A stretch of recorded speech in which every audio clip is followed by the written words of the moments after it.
Eight, 7, 6, 5, 4, 3, 2, 1, 0.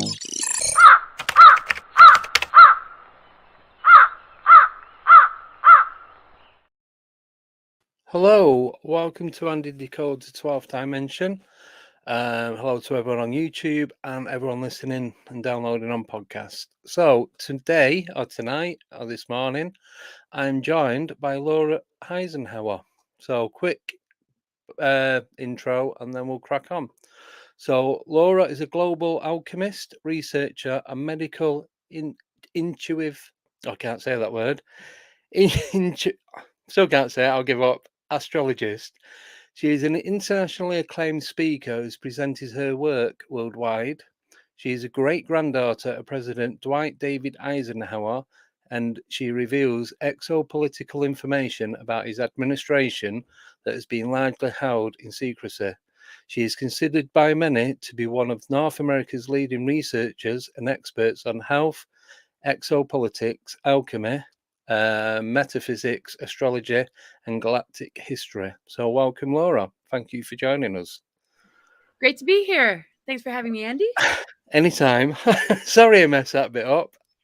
Oh, intuitive. I cannot say it. I've been practicing for about 10 minutes and still can't do it. So So thank you for joining. Great to be here. Right. Should we go in with the questions that we was talking about before we went live? Yeah. Is that okay?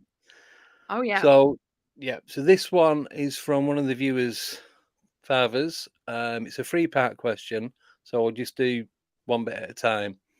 So the first bit: at what age did you become aware that your great-grandfather could be involved with ET contact? Well, gosh. I was a really out there kid. I was just traveling a lot. I guess like almost like an astral traveler. I mean, if somebody were to define it, I could definitely say, yeah, I was like astral traveling. And I felt his presence at a very young age, and the presence of like something that seemed to be extraterrestrial as well, almost like preparing me for something. And that started at about the age of 6 or 7, but I was already getting downloads like, really young. I mean, I know like 4 years old is a little early to be able to really process any kind of download, but it was just, I knew I was on some sort of mission and I had to keep my eyes wide open and I was trying to process all this kind of stuff. And it wasn't until about 8 or 9 years old that I, on a more kind of in this physical realm, as far as starting to dive into this topic, it wasn't until about 8 or 9 years old that I began to get real curious about Eisenhower and ETs, because my mom and I were standing at the grocery store line, and I saw a Weekly World News article, which is a joke newspaper, that said Eisenhower met with ETs. And so the picture on the newspaper cover was Eisenhower and a bunch of grays, Yeah. and because it was a joke newspaper, the kind of newspaper that would say like Bat Boys taking over New York City, it's like the Onion, Yeah. kind of like paper. I remember it very clearly that I was like, wait a second, I know that there is more to this, and that I am gonna dive into this in my life. And I related it back to when I was younger, and still even at that age, of how much I was sort of expanding into the multidimensional world, not just in dream time, but just as a child that was always kind of like in some other dimension, or just not able to really focus on what was in front of me in school. I was just always processing and downloading things and thinking about things and having interesting dreams and visions. And so that's why the curiosity and the interest really got sparked when I saw that newspaper article. And throughout my life, I just would keep my ears and eyes open to what I could find out. But it wasn't until later that I really began to delve into it. And if anybody has ever heard my story, I was recruited to go off planet in 2006. And that's when all the dots started to connect. But the initial curiosity and interest happened very young. And it really got triggered by that article that I knew was like sort of fake news, not fake news, but more joke news. And I'm just, no. I know there's something there. I know we're multidimensional beings.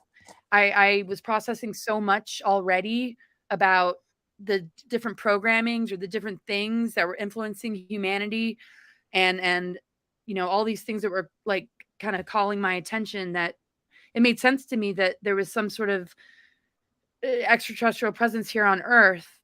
And it wasn't too shocking to begin to process that they might have had relationships with certain world leaders or our governments. Yeah. Oh, thank you for that. Second part of that question, what was your initial reaction to the revelation? Yeah, like I said, I wasn't like terribly shocked, but I wanted to get to the truth. And when we go down rabbit holes, and any of us that are in this sort of field that really want to get to the truth, you just keep searching and searching until you feel like that curiosity or going into detective mode is being appeased. You're finding clues, you're figuring out certain things. And when things didn't feel like it was really maybe the truth, I would dig deeper. And it wasn't until later, like in my 20s, 30s, that and of course the Mars recruitment that happened in 2006, and that's not connected to super soldier secret space program like my labs or anything. It's a little bit different. We probably get into it later. But when I started to have clients and worked with people as an astrologer who had abduction experiences, and I would research different individuals like Dr. Mack from Harvard University that had like a group of individuals coming in and talking about their abduction experiences. Then I was meeting them like face to face just as clients. I was like, okay, all right. So it's been all about, for me, connecting dots, listening to real stories, watching documentaries, having things that I reflected upon in my own childhood of feeling, sort of contact encounters, but not like the stories that I was hearing. I don't have any recollection of ever being abducted by the Greys or being in any breeding programs, but I talked to a lot of people that had. And, things like cattle mutilations and Area 51, that was always like grabbing my interest. So I wasn't able to refine it till later in life. I would say like my later 20s. But I wasn't shocked. I was more like, all right, we're getting somewhere. answering some questions and some intuitive hits that I was getting, and just it's been nonstop my whole life of just digging deep to see, what's really going on. And then my interest in galactic history. If there is an extraterrestrial presence, what's the galactic history connected to this? So I delved into all that. And I also went to a psychic institute along the way, and that opened up a lot for me too. So many different angles all this was hitting me at. Yeah. No, thank you. And taking it seriously was a lot easier. When you meet people face to face, you start to, when I started to break my story, meeting other whistleblowers and researchers and authors and, all my friends and colleagues that we all know now, since I've been doing events, it's like, yeah, I've gotten to the bottom of a lot. Oh, excellent. Well, that's what you want though, isn't it? Is actually getting there, getting some results. Yeah. And it was just like, it was just so strong in me from the very beginning. Like, this is just, so I'd always just kind of say to myself, yeah, you're on this greater mission, like how did I end up in this family first off? And, when I started to process the fact that Eisenhower was very close to me on a spirit level, because I didn't meet him. He died before I was born. I did meet Mamie and spent some time with her at the Gettysburg Farm before she died. When I was like 4 years old, we were, sitting on her bed, holding her hand. But I mean, it was just so much from the beginning that I was just driven to get to the bottom of certain things that I knew he couldn't fully reveal in his presidency. I'm like, okay, there's something I need to find out and shed light on and begin to expose in order to answer some of these questions that people have and understand, what really went down. Yeah. Especially during his administration and after the Second World War and during and before, like, what are the roots of it? All of it. So that's why my education was not so much in the school. It was more like in my own self-education, of larger picture kind of topics that was pulling me more towards that than being able to kind of go through the journey of, being able to like really connect to anything else in school. I mean, I did well in the sciences. My background's wilderness expedition leadership. That was really, but I was always processing this stuff. I mean, since I was a little kid. Yeah. Well, that's it. If that's what you're focused on, that's what drives you, then that's what you're going to go for, isn't it? Yeah, definitely. Yeah. And I couldn't really talk to my family members about it because a lot of people are like, okay, well, if you're born in this family, did they expose anything? Did they reveal anything?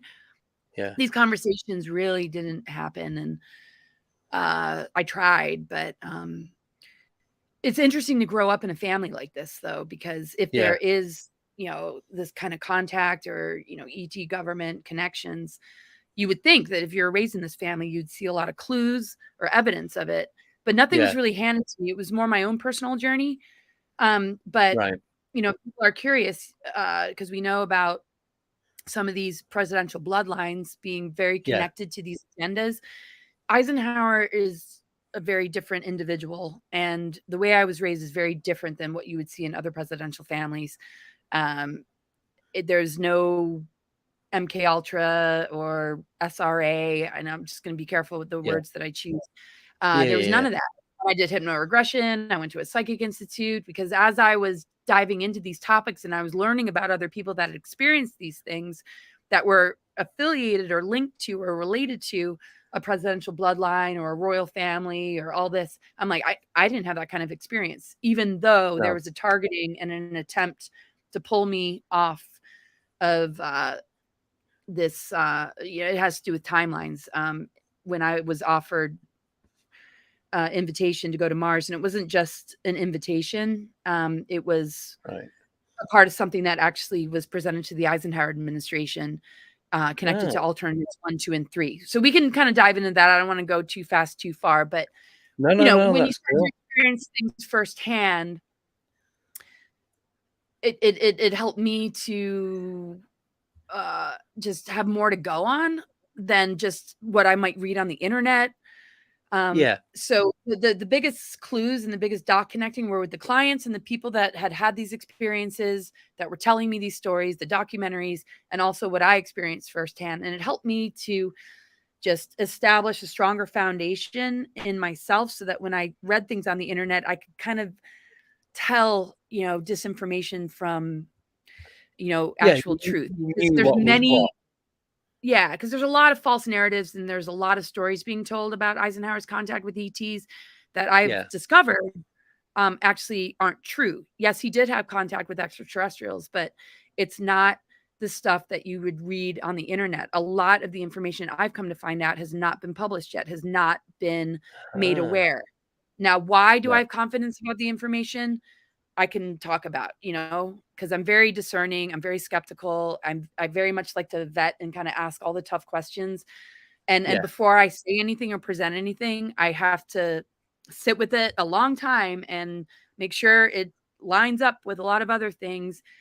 And just being an astrologer and like kinesiology and just like working with, different tools and ways to just, check things out and see the legitimacy of it. I'm very thorough, so that what I share, I am as close to the truth as possible, while not saying, oh, I have it all figured out, because it's just important that we're all part of these greater conversations, so we can all assist each other in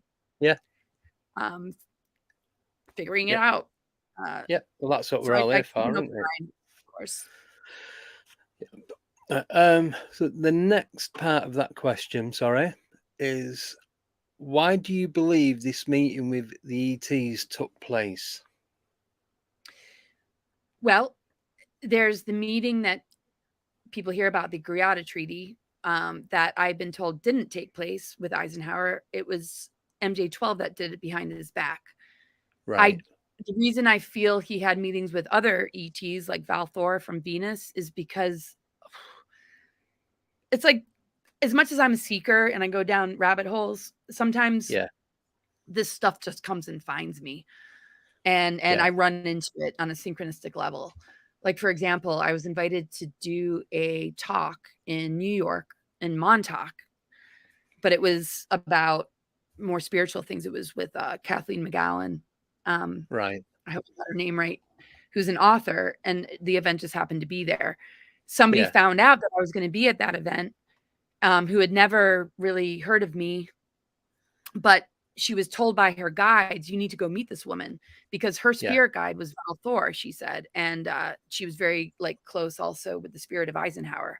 And when she saw, oh my God, the great-granddaughter is going to be speaking at this conference, and I don't live that far away, I need to go and see her. So she was giving me all this information. Her father was in Frank Strange's book, Stranger at the Pentagon, about Eisenhower's relationship with Valthor. So that kind of synchronicity, and meeting Craig Campobazzo, who's the producer and director of Stranger at the Pentagon, based on a true story about Eisenhower's connection with Valthor. That one stuck out to me as being, why do I think that really happened?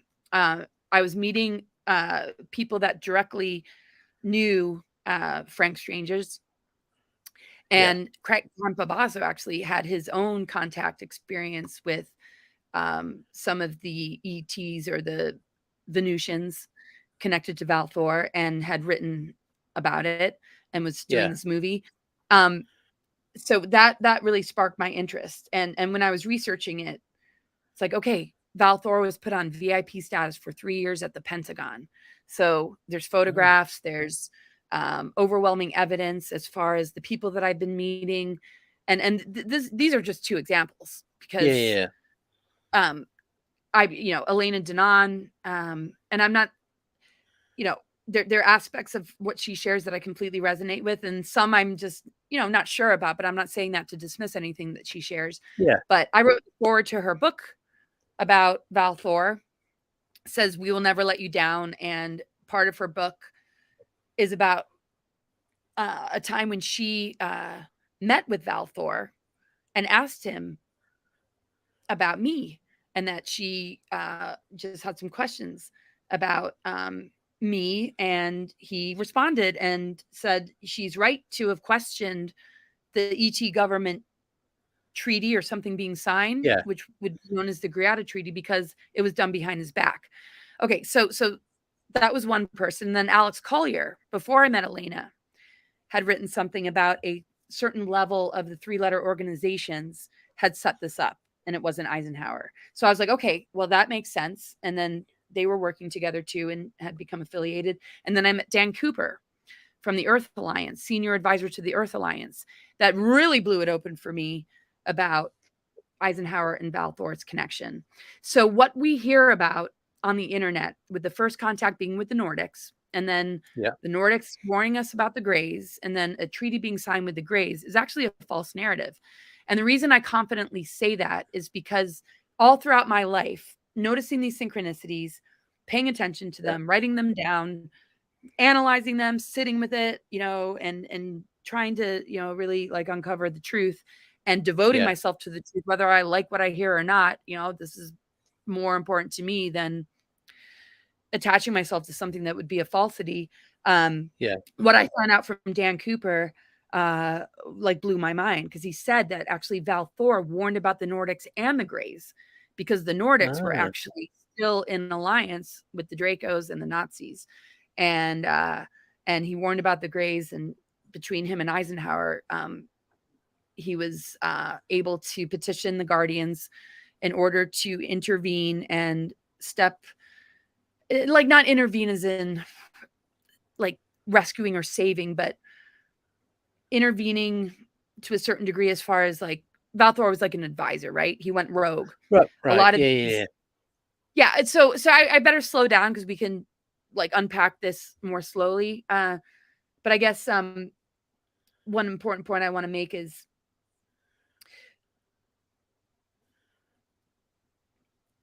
not a treaty, but an unconditional surrender agreement took place that you never hear about, that I know and feel just in my intuition very strongly. And from the data that I've seen and the information that has been shared, that in 1952, an unconditional surrender agreement took place under Truman that was the real agreement, but it was a surrender agreement. And that the actual beginnings of the gray ET and government agreements or treaties originated in Roosevelt's administration. And even before that, Phil Schneider and Keylontic Science and other individuals have said that the relationship between ETs and governments began in the 1930s. So Lisa Renee from energeticswiththis.com talks about the abductions originating in Roosevelt's administration. And three key players were the ones that began all of this. And I can name their names if you feel comfortable with me naming those names. It wasn't Roosevelt. I'm fine. Okay, so it was Aleister Crowley, and people know who that is. Winston Churchill and Adolf Hitler. And they were the ones that had the agreement to allow a certain number, which ended up being a lot bigger than the number that maybe they agreed upon, to allow abductions to take place. So when you think about what happened at the end of the Second World War with Project Paperclip and with Admiral Byrd's mission to go to the Antarctica, and that failed, and then the flying over of the UFOs over the Capitol, which happened in 1952, we're talking about an agenda that carried over from those administrations, even though it wasn't the president, but it carried over to the Truman's administration as being an unconditional surrender agreement, basically because we didn't have the technology or the know-how to fight this. So we didn't really win the Second World War, I guess is what I'm trying to say. And everything that from that was to cover up this unconditional surrender agreement by creating a false narrative saying that Eisenhower signed a treaty with the Greys. And that was the beginnings of the abductions. And that's actually, there's way more to the story than just that. I can imagine. I guess that's not even the tip of the iceberg, is it, really? Right. Nope. Right. No, appreciate it. Thank you. Do you want to you want to carry on with that, or do you want to go to another question? Well, we can carry on with it. So, the world governments and the ET connection starting in the 1930s. If a person's researching this and they start with 1954, the Greada Treaty, and they don't realize how much has already, taken place with all of this, well, in my research and being a public speaker, and a lot of the feedback I've been getting and a lot of the emails I've been getting is, oh, your father or your great grandfather sold humanity out to the Greys. And I'm like, okay, well, what if? And in that, like, what if, and being willing to, like, really explore it, and connect to the time when I was a child, and I started to just look at all the different, things that were beginning to show up on a synchronistic level, and then doing readings and working with people, and and I was processing, like, okay, like, and if he did, I'm sure his hands were tied. He might not have felt like he had a choice, because I know, being raised in this family, feeling very connected to his spirit, that, like, he wouldn't have wanted to do that. No. But when I dug deeper and all this other information came in, I was like, oh, wow, okay, so he didn't sign it. It was done behind his back, MJ-12, and there was an unconditional surrender agreement under Truman, and the ET government relations started in the 1930s, and the abductions began with the three names that I just told you about. Now, that's for people to question, right? So it's like, okay, back it up. Where's the proof? People want documentation, which I can understand. But when you, like, dive into it and actually, like, really read it, and you see how that connects with, like, the fall of Atlantis and the Sons of Belial and the Black Suns and just these darker agendas, and the Nordics' involvement with the Nazis, it's like, that makes a heck of a lot more sense than the narrative. And that's why I'm bringing so much more of a voice to that, because it's something that deserves to be aired and discussed, because we don't want to be running on false narratives. No. We don't want to be on a timeline where we're being duped when disclosure time comes. If we don't know what really, really happened, we're going to be really blindsided by, what's coming at us in the here and now. Yeah, because obviously, if we've been given the false information, then something big does happen. We're not going to know what to do. So with with the real information of what really happened, it gives us a better insight and a better, better understanding of what we need to do going forward, I suppose. That's right. I mean, just like in our own lives, if we're trying to heal from childhood wounds, we're not going to be able to really heal if we're given disinformation about what actually happened. How can you really heal if we're relying on false information? It's sort of like a kid that finds out, oh gosh, you're not my real parents, I was adopted, or like something that might have been kept from you that you find out later. It's like, you would want to know just so you can just know who you are. Like, we need to know who we are as a humanity, what happened, and, like, why are we facing what we're facing in the world right now. And because none of this is exposed, people think, oh yeah, we won the Second World War, and that allows the infiltration of this agenda into the American governments, and how that spread its tentacles all over the world. It makes it easier for them to get away with all these psyops and false flags and all these different things that they're presenting as being, like, progressive, or no, it's the same kind of playbook, because there was a major infiltration after paperclip, and there were laws put in place that made it impossible for the president to access certain information. So Eisenhower tried to invade Dulce, and actually did, but and this was before Phil Schneider's Dulce Wars, right? And also he attempted to invade Area 51. So I'll just kind of leave it at that. There's more detail and more I can bring to all that, but we don't hear about this kind of stuff. You don't go to history class and hear about Project Paperclip or our galactic history or the true potential of our DNA and who we are as humans. So what we're dealing with is such a indoctrination and slow grooming of humanity through these school systems that are limiting us and the information that we're given, that we're not well equipped. Well, people like us are more well equipped. Most humans aren't well equipped to handle, what's happening, because they won't see it as like a new world order or human enslavement. They're being duped into thinking that with this problem reaction solution, they're not seeing that as part of like a tactic that this agenda is using in order to have humans agree and have consent to being further assimilated into this transhumanism, into this AI, into depopulation, into, digression instead of human advancement, which are what these times are all about. So everything was revealed, or the clues were given in his final speech. But in his administration, when that unconditional surrender agreement took place and he came into office and was not into upholding it, he set up the positive military, like the White Hats, the Earth Alliance, and his connection with Val Thor helped him to appeal to the Guardians to establish the positive military forces that we're seeing to this day that he helped to initiate. Before his connection with Val Thor, he set up Ike's Force, the USMC Special Section, and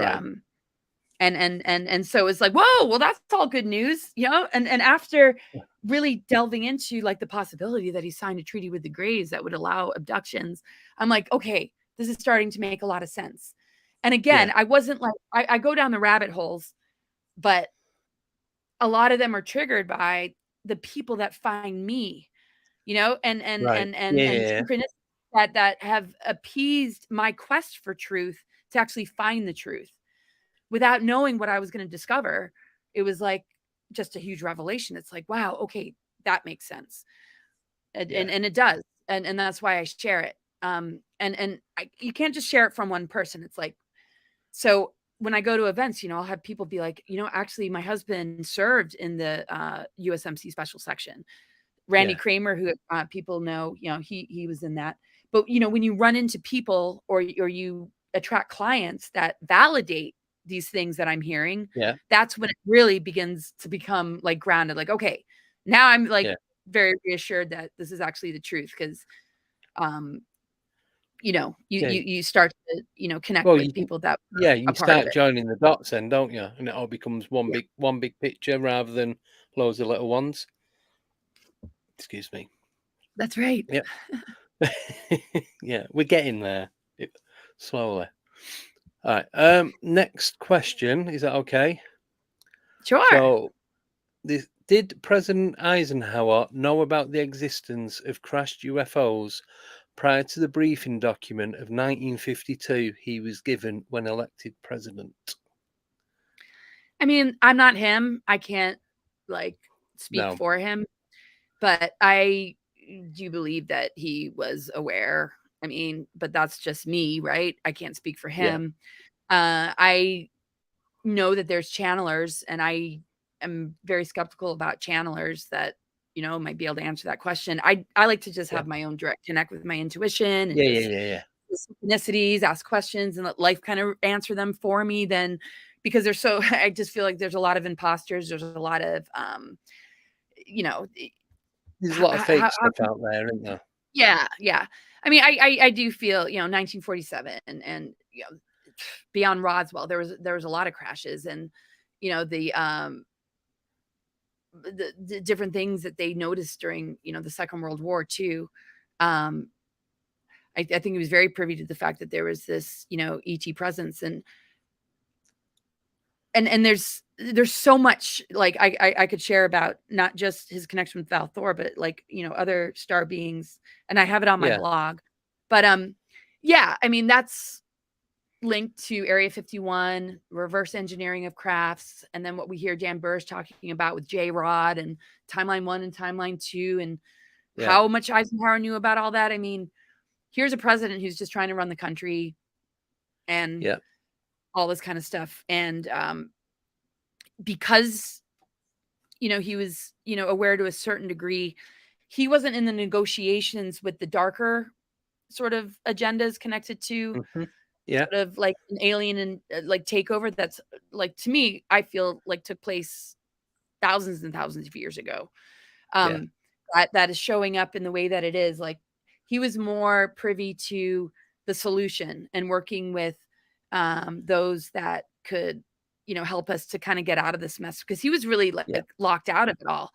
He got furious about it. He's like, I need to be briefed. I need to be told about, what's really going on. So the activities that were happening in the deep underground military bases and at Area 51, he was kept from. And that was why he was driven to like invade these places, because he wasn't a part of it. He wasn't hearing about it. And if he was a part of it, believe me, I'm sure this family would have their hands on some of these kind of technologies, or have like some enormous amount of wealth, which we don't.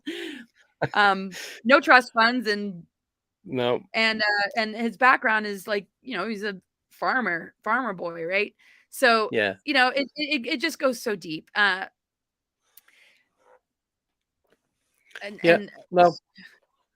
I appreciate it. I know that wasn't the best way to answer that question. No, but you can only answer with what you know. Like you said, you're not him, and you can only go off what you found out.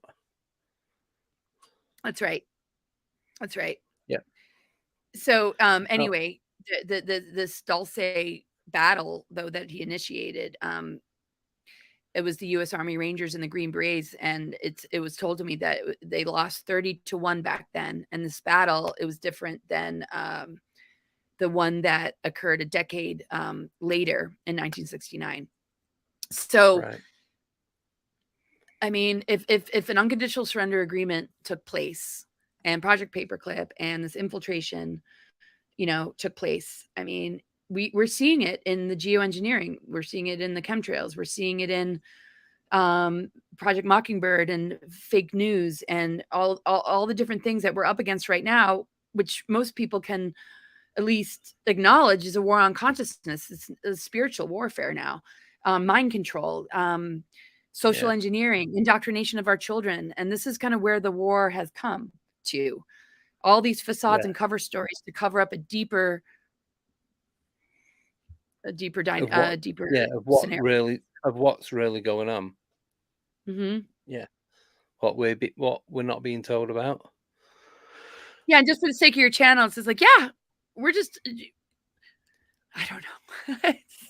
We're just trying to find out what's really what we heard. On. We're not like claiming anything. No, it's just exactly. Hey, somebody told me this.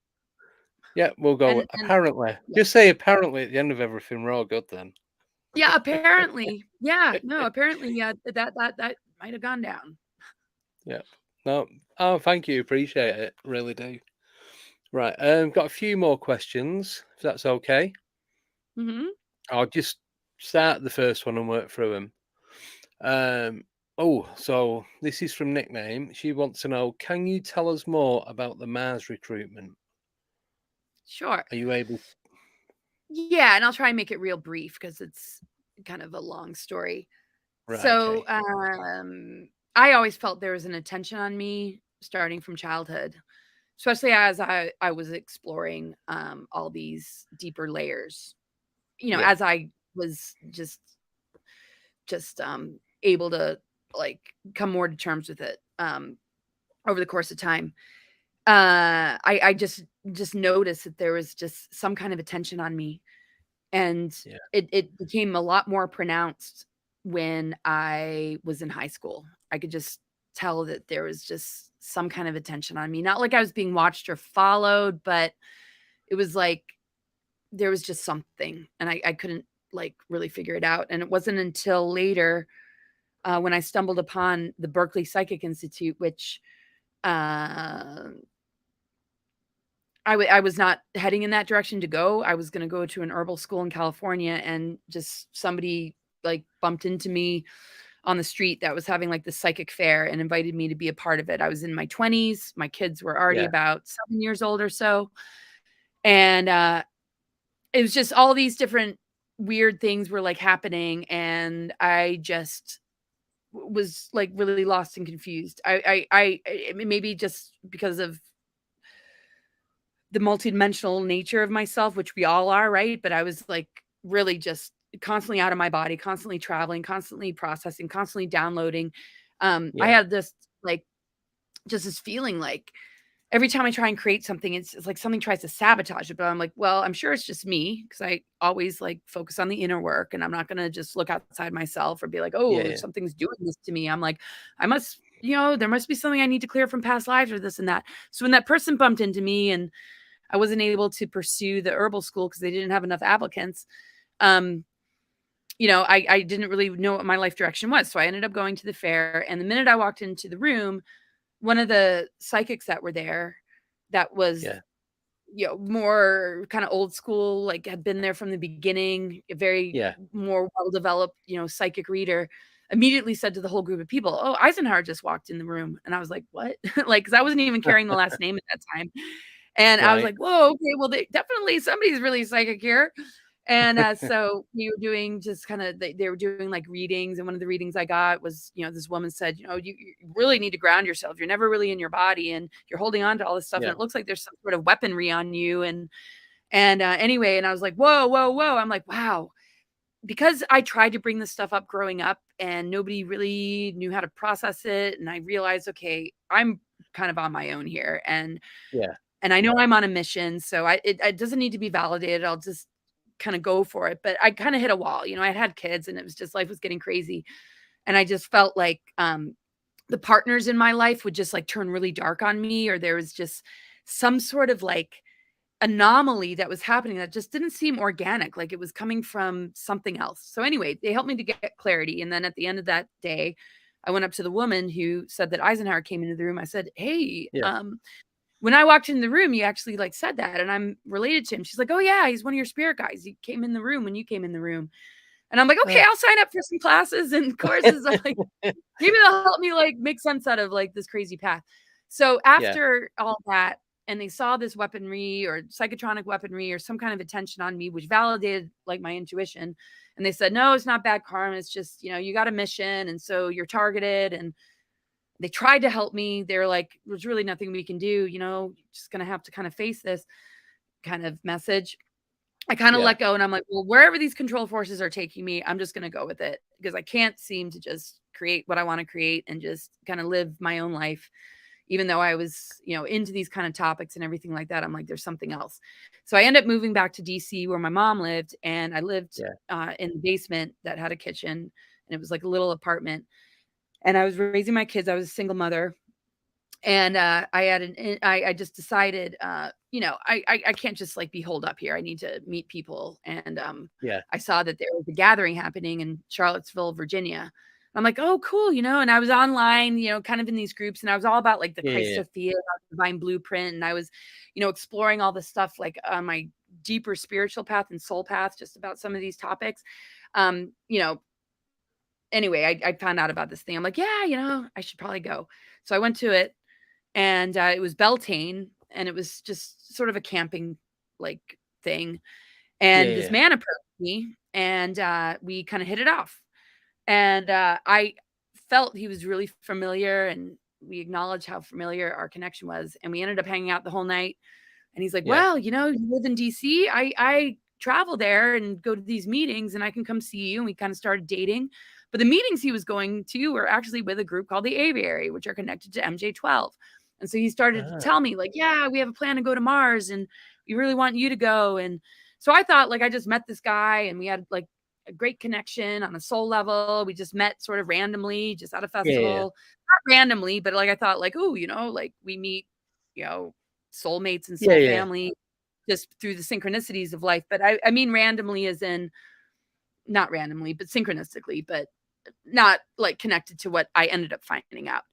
So anyway, when we were dating, he was visiting me, he would talk about, these meetings about going to Mars, and he was trying to talk me into it. Like we, and I was kind of asking him, is like similar to like what we hear just about, what NASA says, which I didn't really trust. I just was kind of like, is this something that, was going to be shared publicly? He's like, no, you can't say anything. It's very secretive. We need to go to Mars. And he was talking about all this kind of stuff and the kind of people that he was having the meetings with. And I come to find out about things like looking glass technologies and all this different kind of stuff along the way. But as he was kind of wanting to convince me that it would be a good idea to go to Mars while I was in a relationship with him, I would just be like, no. Oh, no. Ever since I was a kid, I knew I had a mission. And it wasn't so much getting to the bottom of things like ET government stuff with my great grandfather. My greater mission had always was about this ascension window period, that understanding the deeper layers of Eisenhower's administration had something to do with. But, the first initial kind of download or sort of intuitive hit that I got about why I'm here on this planet and what my mission is and what I was kind of being prepared for. And some of the preparation was don't be taken anywhere that is not in alignment with your truth. Trust yourself. Trust yourself. I was being shown as a kid something through a viewfinder of like timelines, and this very benevolent ET group was like, don't go anywhere. You know, if they try and take you away, and focus on this because there can be a beautiful future. And it was all about this window period. So my greater, like, I guess, mission, which a lot of us carry, we are all like coded with this in our DNA, is this window period of ascension, which to me is human advancement, waking up, remembering the truth of all that we are, losing the amnesia, seeing a much larger picture. That was the main focus. It just so happened being born to the Eisenhower family, part of that mission was connected with unpacking a lot of this ET government stuff and all the agendas that are trying to keep us from ourselves and our awakening and our advancement of our DNA and everything like that. So his administration and the things that took place under, you know, with the projects I was talking about and what happened after the Second World War was a huge piece to it. So anyway, I'm like asking all these questions, probably more than he was comfortable with. So fast forward back to the guy, right? So he's going to these meetings. I'm paying attention to all the names he's meeting with. He's like, yeah, this group's called the Aviary. They all have code names. And I have all the names, of course, and I've exposed them before. And I'm like, yeah, I was prepared as a child. And I know, like, in my own soul, whether I was prepared or not, I knew in my own soul, I'm all about Mother Earth. I'm all about like this ascension period. I had already created a website or was like collaborating with some people about like, you know, the global awakening. This is, you know, in the early 2000s and global transformation and, you know, ascension. I was already like all about that and our divine blueprint and Christ-Sophia and the multidimensional cosmos and all that. I'm like, going to Mars doesn't sound like it's like true to like what I'm here for. And he's like, well, you know, very well then. He kind of dropped it. And I guess because he was so linked to this group and they were monitoring me and his dynamic, they were like, okay, she's going for this, right? So anyway, the conversation was kind of dropped and we're sort of still developing our relationship. And we ended up deciding that because I was like in my mother's basement and I did, you know, we did fall for each other. When he asked me to marry him, I'm like, yeah, okay, well, I'll move to North Carolina. The whole idea of Mars had been dropped and it wasn't like, I thought it was like something way like down the road and they were just coming together with other scientists and physicists. But I was like, it was something still not right. But the conversation got dropped enough for me to agree to move to North Carolina. We did a Celtic hand fast. He was like, he spoke Gaelic and he had like this major Irish background. But I would notice weird things. Like he would take phone calls and hear codes and disappear for days and not remember. And I'm like, you were like gone for a couple of days and you had this weird phone call and like, where did you go? And he'd be like, I don't know what you're talking about. And I'm like, well, and I noticed like really, really weird behavior. And he always referred to the people that he met at the meetings as he had one that was called his handler. Right. So I'm like researching like, okay, I've seen this in movies, like handler. Okay. And he's talking about like how he's bleeding out of like his orifices or whatever. And that he had like this alien experience and that he was being told by this group he called the patrons that we needed to go to Mars. And that's why he was with the group, because after we moved in together, the whole idea of going to Mars came up again. And in a very panicked way, like, you know, like you have to agree to. I go, well, what if I don't want to go? He goes, well, they're going to take you anyway. They're going to take you.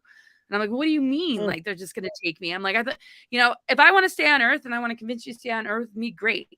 Because the Celtic hand fast is a year and a day. I'm like, we're probably not going to last past this year and a day if you're going to go to Mars. So I'm not, right? And then I had a dream where I had a choice, you know, and it had to do with like a UFO taking me and a ship and a voice out of the sky said, you know, what are you going to do? And I said, wow, if I have a choice, I'm not going to. And then I landed into the ocean and planetary alignment. Anyway, blah, blah, blah. It's all in my book when it comes out. You can read it. But anyway, so I told him, I'm like, I had a dream and I'm like, there's no way I'm going to Mars with you. And then he's all flustered. He's like, you know, and his behavior just starts getting crazy. And then he has to undo all the electronics. He pulls out the battery of the phone, the computer, unplugs all the televisions and everything. Goes, look, they're monitoring us. They're following us. They're tracking us. He goes, you know, when I met you at that gathering, we didn't just bump into each other. you were a mission. I was assigned, you were being tracked, and I was assigned to go meet you to bring you into this. And they're determined to make sure that you and I go to Mars, and you don't really have a choice here. And I was like, what? So after he told me that, I'm like, you mean like I was a mission? Like we didn't really legitimately fall in love? Well, then a defector, once I really started to research and understand, because I refused to go, there was a defector from that group that said that they utilized looking glass technology to locate us in a past life, to see that we had a natural connection and affinity. And they pulled him in and started to mess with him in a MyLab kind of MK Ultra kind of scenario, to use him as bait to bring me in, that if I fall in love with him, of course I go to Mars with him. So they didn't expect me to be as strong as I was, and I didn't have anything to really go by. But basically they determined that like they couldn't get me, they couldn't have me. And the guy who defected wasn't that like involved, but it was like very secretive, like, okay, like, look, like he's being compromised and he was being used for this reason. And so when I tried to like help him, I mean, I even ordered rare earth magnets, like, okay, if you have implants, I'm gonna, you know, maybe that could deactivate it. I'm doing all this research. I couldn't help him. I finally like got away from it all. But not in an easy way, because all the people associated with him that wanted me to go to Mars started reaching out to me, and they're like, because they knew that I was starting to publicly talk about it, and they didn't want to look like the bad guys. And I wasn't trying to make them the bad guys. I was just trying to explain, look, something about alternative 3 with a colonization on Mars, or something going on Mars. They wanted me to be a permanent colonist. I refused to go. Something's like up with my partner. And that's, you know, kind of like where it's at. So none of these guys I want to say are bad guys, but when you look at the group and you see the websites that are out about them now, which I was picking up on when I was researching, I found a lot of like, you know, this isn't just a group which claimed to be a think tank when it came to alien abductions, when it came to larger picture stuff, when it came to like these sort of like, you know, programs of or recruitments, that they were actually connected to gang stalking, psychotronic weaponry, and my labs. Because when my partner at the time was having these alien encounters, I was feeling like there's something like, this feels more military. This feels more like it's artificial telepathy. It doesn't even feel like a legit ET group, right? And so one of his friends said, like, you know, we're slowly watching him turn into like a robot. Like he's not even like acting like himself. I'm like, I know, I've been noticing this. So I know I'm not telling this very well. But anyway, after I began to expose this and I met folks like Andrew Bashago from Project Pegasus, he said that he was briefed in 1972, a year before I was born, that him and I would work together. And then I was told I was pre-targeted before birth. And that's why there was attention on me from the get-go to steer me onto this timeline, while I was being protected by Eisenhower and a whole other force saying, no, you got to seek the truth. You got to be true to yourself, be true to your greater path, the one that's organic and true to me. This one is trying to interfere and take you somewhere else. So I was kind of duking that out and battling it out, you know, with my 2 young kids. And who do you tell this, right? So Michael Sala calls me when I started talking about it, or like I started reaching out to people with the help of my friend who, you know, I discovered things like Project Camelot. I'm like, oh my God, they're talking about Mars and all these other whistleblowers. And then they started to say, oh yeah, we heard about you in our project. Like Andrew Bashago said that. And then, you know, the synchronicities continued to fall into place. And basically it connects to alternative 3. And what I was making, what I was coming to the conclusion of was the Mars recruitment and being a permanent colonist on Mars basically was a different kind of timeline where New World Order would be established, and that we, you know, there was a certain part of it that was well-intentioned. In the event of catastrophe, we'd protect the human genome and have colonies on Mars, right? In the event that something would happen to Earth. And alternative 2 is about, you know, underground bases, not deep underground military bases, but places to go in the event that some major disaster would happen on Earth. But what I was getting, especially understanding and researching things like Project Paperclip and ET government treaties that were not Eisenhower doing it, but MJ-12 and the unconditional surrender agreement that I now know, is that basically the surface population would be very vulnerable to a New World Order agenda. And this was sort of like probably taking me somewhere that wouldn't be like for my protection, but could be like something about breeding or controlling me. Like it was, because I was sort of questioning, like, did I do the wrong thing? Like, but this is what I knew, like I needed to do and stay here on Earth. But basically what I'm trying to get at. So in the early years when I was a public speaker, I was saying the reason I refused to go is because I knew they have geoengineering technologies and HARP and chemtrails that they can engineer apocalyptic or Armageddon kind of events. We know apocalypse is also awakening, right? If they have those kind of technologies to induce a disaster, why would we need to evacuate Earth? Shouldn't we call out these dark agendas and these dark technologies so that we can stay here on Mother Earth, who does not want us to evacuate? Because I know this ascension window period has everything to do with the mother energy being anchored back into the planet, because in the last 26,000 years, the planetary grid network has been impacted by reversal grid technology, like Nephilim reversal grid, the Nibirian diodic crystal grid that puts things in reversal and is a harvesting technology in order to siphon our energies to be able to create an artificial timeline, right? So I'm like, we need to like call this out. And that's why I didn't want to go. And I also didn't feel safe. And my intuition told me no.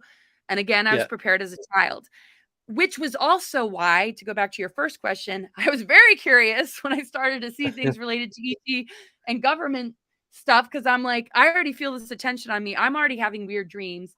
I'm already feeling Eisenhower's presence. And I had this benevolent kind of group sort of give me a heads up. So that's kind of it in a nutshell, if that made any sense. No, I just... Oh, and then there was written in a book that Eisenhower was briefed, and it's on my blog.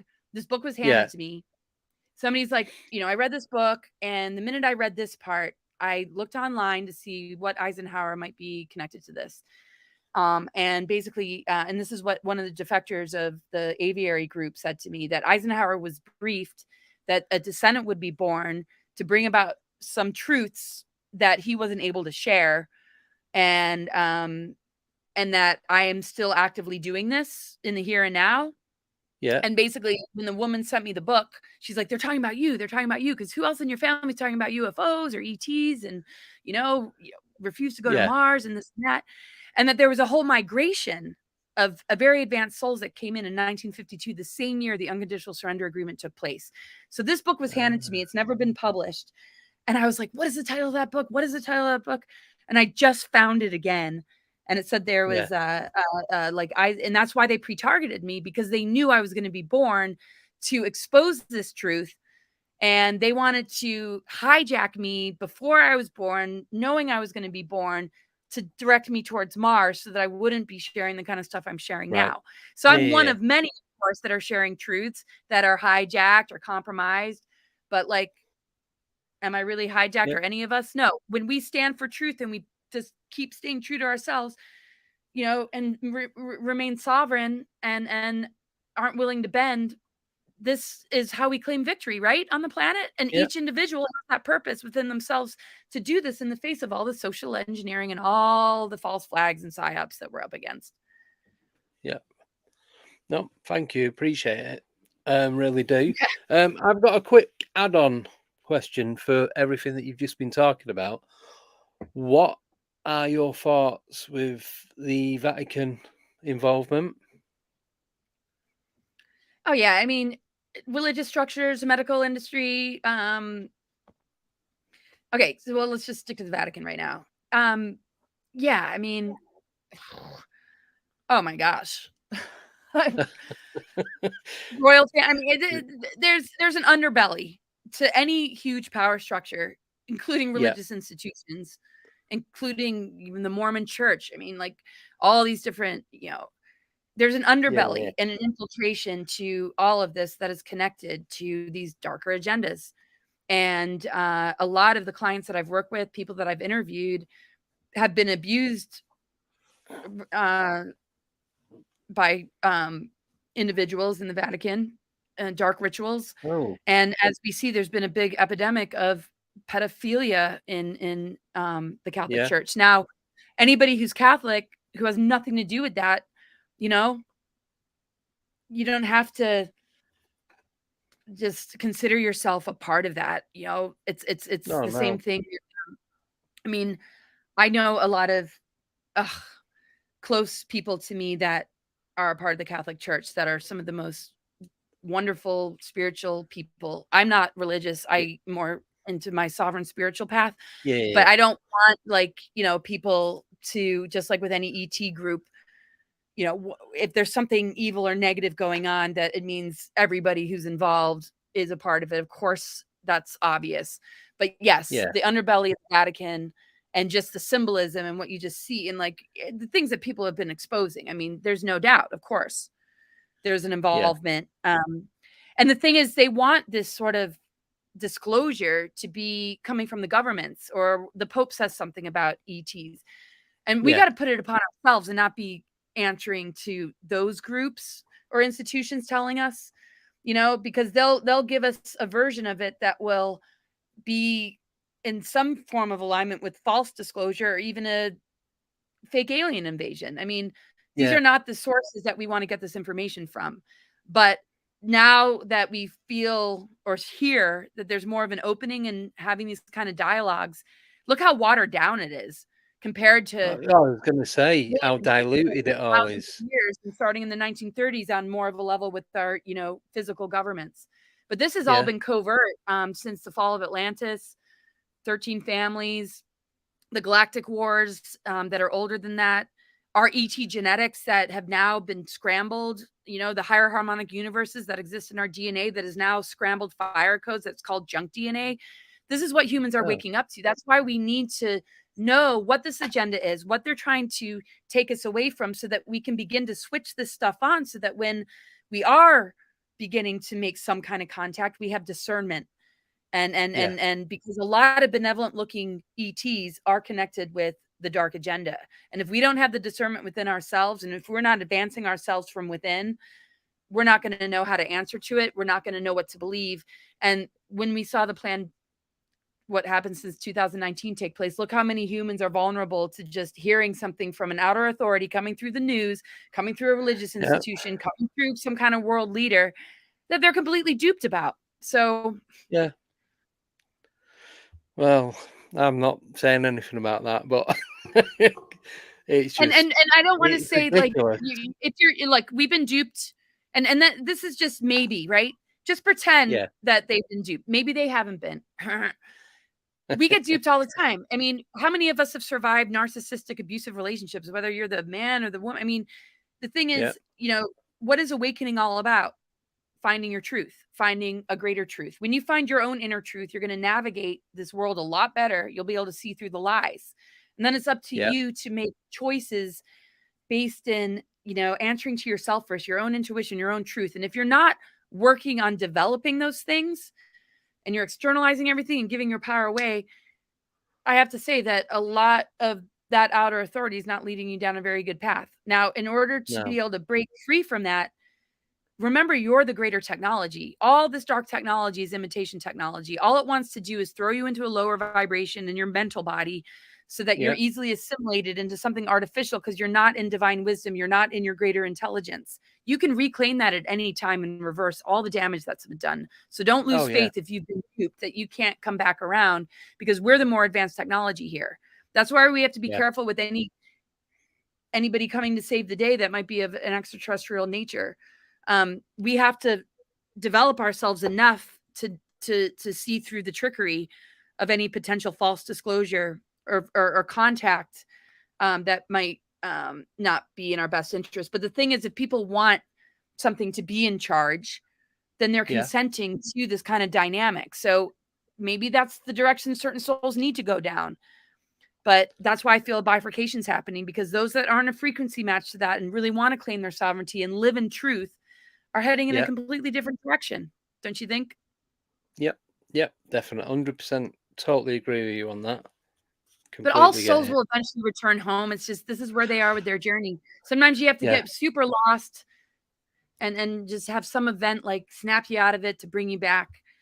And so let's not be in fear at all about what might be happening to friends and family. And anybody who's listening to this that may be being duped without realizing it, you're going to find your truth. You're going to find yourself. And when you do that, you're working on a whole other level of this higher technology that we are on a biological level that can alchemize and transmute and release whatever it is that has been a part of the dark weaponry that's compromised you. I have no doubt that, there's a lot of healing and breakthroughs that are going to be coming along the way.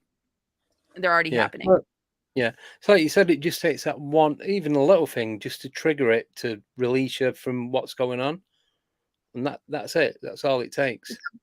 Yeah, that one revelation, can change everything. I mean, look at people like Kathy O'Brien that you recovered herself from mind control and from the most horrific abuses, who's like really in the light, and others like her, and think about people that have just gone through hell and back, or the doctor told them they never be able to walk again and they walked again, or people that have survived unbelievable abuses and they found true love after having nothing but horrific relationships. I mean, this is part of the human experience, is to remember how powerful we are. And it's these sort of stories of thriving and recovering and surviving that remind the rest of us. And I know, I've gone through it, and you've probably gone through it in your own ways, that wow, there's nothing we really can't overcome. And this is what helps us to switch on the fullness of ourselves in the moments we face adversity. Remember that we have something to rescue within ourselves and reclaim, instead of be victimized and further give our power away. And when a person has a breakthrough, that they don't have to consent, they don't have to endure this level of abuse or trickery. Once they realize that that's being done to them, everything changes. And you can pull yourself right back, and then you become a guide, you become a teacher, you become a voice of, inspiration. So, everybody's going to hit that wall and that breakthrough and that wake up when it's time. And until then, you just be a resource of information, to plant some seeds and hopefully encourage people to dig a little bit deeper. But I don't believe that there's one truth anyway. I believe, being true to ourselves is the ultimate truth. And then everything in your life will begin to fall into place to help you to deprogram or redirect your life on a better trajectory. However long it takes, it doesn't matter. It's not about answering to one person has all the answers or the truth. That's all old paradigm. I feel like we're reclaiming our spiritual sovereignty, our power, our own truth frequency. And it doesn't mean we negate everything. We can take the things that did resonate, that did help us, but break the bonds or cut the cords with where it wants to compromise us or use us. It's sort of like you if you went to university to become a doctor or a teacher, you'll always have those skills. But where do you start to discover that you're being asked to do things that deep down you don't agree with? When can you begin to say, I'm not going to comply, and redirect it?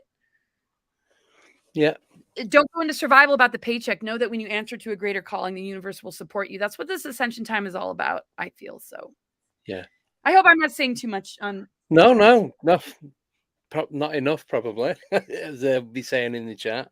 No, it's great. Loving this, honestly. Right, are we good to go for a break then? Because we've hit the I definitely need to run, and I'll be right back. So awesome. Yeah, we've got 5 minutes anyway. So, right.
9, 8, 7, 6, 5, 4, 3, 2, 1, 0.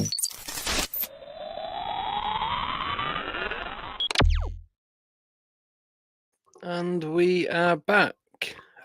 Just got to wait for Laura to come back. She had to nip off and do something. And here she is. Perfect timing. I was just going to start singing for everyone, so you saved them. No, I want to hear. No, Sing. you definitely don't. It'd be awful. Oh, right. No, thank you. Do you want to carry on with more questions? Sure. Is that all right? We've got quite a lot, but I reckon we can get through them. So the next one. Sorry, go on. Oh yeah, I know it's like so much to pack into an interview. The things I'm trying to explain. Yeah. If I'm explaining things okay. Yeah, perfect. No one's complained yet, and if they do, I'll just kick them out. So it doesn't matter anyway. Right. The next one is from the Sober Car Park. They'd like to know. Oh, hi Laura. Do you think that your sensitivity is passed through your family, and also could this be why your great grandfather was chosen for contact? Yeah, definitely. I mean, even in the Law of One or the raw teachings or just some of the raw material, the question is asked, why star beings contacted Eisenhower, which from what I've come to understand are more of the benevolent ones that work directly with him. They said that, he wasn't bent on power, and he was the only one that took them seriously. He was the only one that saw the importance of all this. And I mean, passed on, whether it's a soul agreement, because I was told, and I take it all with a grain of salt, right? That I was his spirit guide during the Second World War, and he's my spirit guide now. And some of the channelings, which I'm skeptical of some channelings, but when your hair kind of stands on end and you feel just like, whoa, okay, that really resonates. I don't want to doubt it, because when I do doubt things, I appreciate my discernment, because I do have a lot of discernment. But there's been a lot of different messages, coming through from Eisenhower. And, from, this particular book that was handed to me of, why he was chosen. And so the channelings are from Carl Mollison. Anybody can look it up. His name is Carl Mollison, and he talks about working with me directly, because this interviewer named Denny Hunt interviewed Carl, who was channeling Eisenhower, and asked him, talk to us about your great-granddaughter, Laura Eisenhower, who's been speaking publicly. And he answers, yes, I work with her directly. I send her impulses. I give her strength, and I help her to pretty much navigate this journey. I think it's a deeper soul agreement. He says that he works very closely with his descendants, and Val Thor also made a pledge to Eisenhower that he would protect his descendants. He vowed, because of his willingness to start to, move things into a better direction by setting up the positive military, like the Earth Alliance, which is, really a force on the planet that is working to defeat the ICC Nancy Draco Alliance. So in